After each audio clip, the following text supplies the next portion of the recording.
I wanted to bring the sense of grandness in a combination with believability. That comes also along with our attempt to make this ring as truthful as possible. We wanted to try to get past the frocks and bonnets and get into the real thing.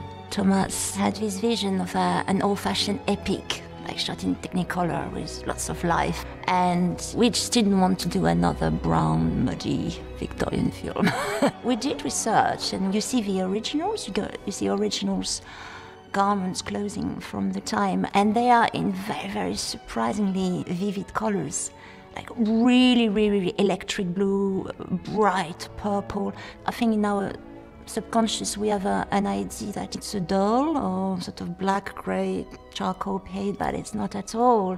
There was a lot of colour. Costume-wise, the whole look of it really was so brilliant. It's so about getting into a look. A huge thing about going back in that time is being put in the costumes.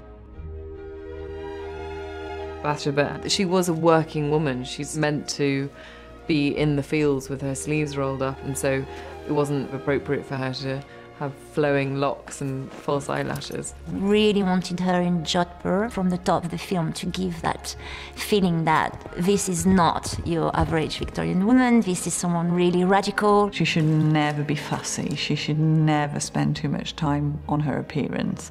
But you also want her to look gorgeous, because all these men fall madly for her. There are 3 men who fall in love with her, so she's got to look all right.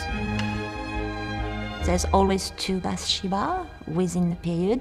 There is the Bathsheba work and the more formal, the mistress. There was a real journey that went on with the costume, and the same with hair and makeup, was someone who didn't think at all about what she looked like to someone who wanted to be taken very seriously, and then someone who was wildly in love. So there were lots of different hair and makeup stages that we went through. And so, yeah, it was a sort of fine balance between trying to make sure that she seemed like a practical woman, but she also has her vanity.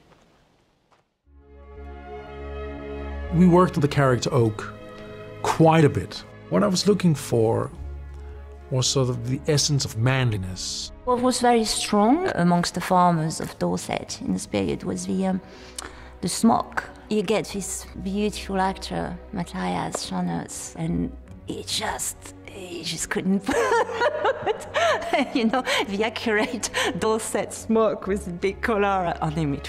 I mean, when we said to Thomas, we were showing him because we bought an original one, and Thomas went, "Oh no, you're not going to put Matthias in a dress."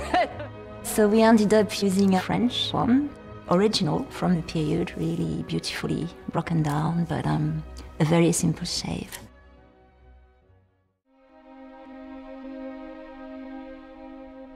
Troy.